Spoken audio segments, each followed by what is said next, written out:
Only two teams remain in the TSSAA state playoffs. Greeneville hosted Knox Catholic. Hampton entertained Grace Christian. We'll begin at Burley Stadium. Let's go to Greeneville Stadium, where great crowd on hand for this one. First half winding down. 3rd and goal for the Devils. Cade Ballard goes play action. Rollout finds Cole Perkins for the touchdown. It was 14 all.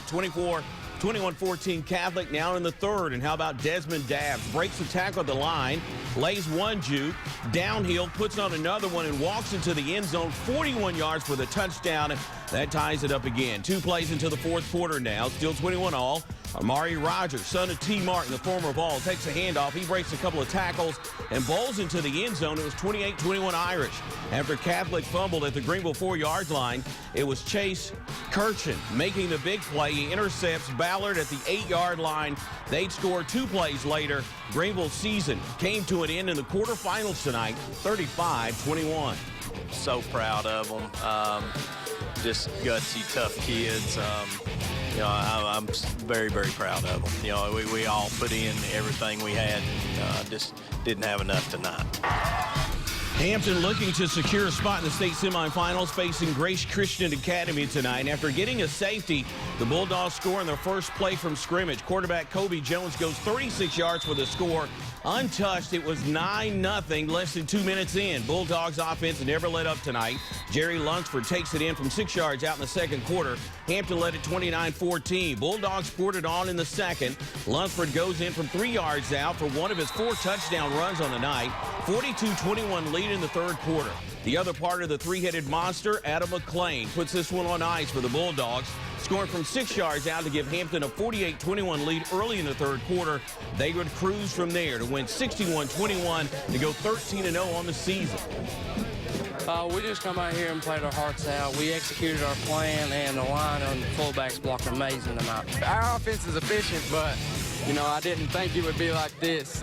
We come out here, we all came out with the same mindset. All week preparation was really hard and rigorous. Well, that's a dang good football team, and I think we've improved each week during the playoffs. We've got a little bit better.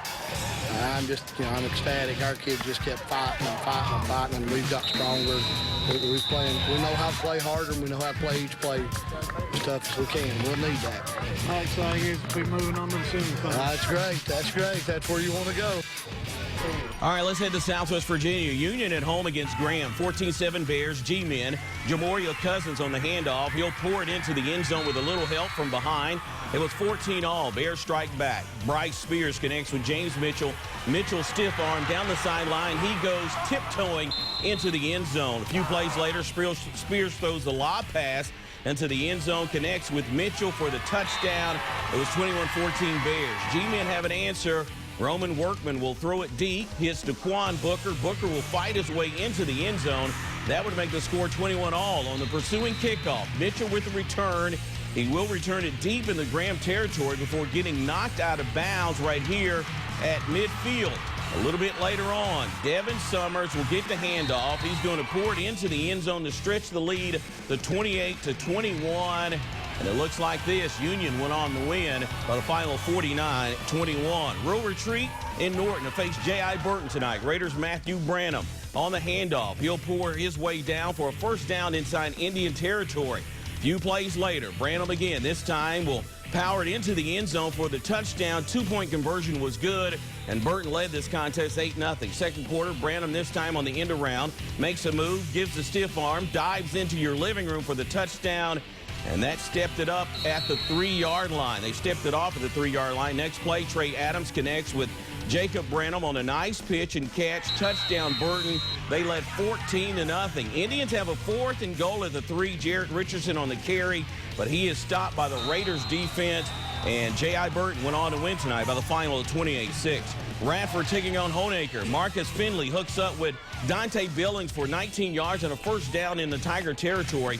On the next play, the Bobcats catch a lucky break. Watch Mitch White find some serious daylight down the sideline, but the ball gets Jarrett loose, and it goes right to the hands of Nathan DeBose, who gets the look. But I found out the touchdown, Radford early in the lead. The boys in black hit it back and go right back to work. DJ Baylor slices through the Tiger defense. He'll find the far pylon for a 21-yard score. As we go to the board, it looks like this. Radford won at 38-3. How about Buchanan and Richlands tonight? Second quarter.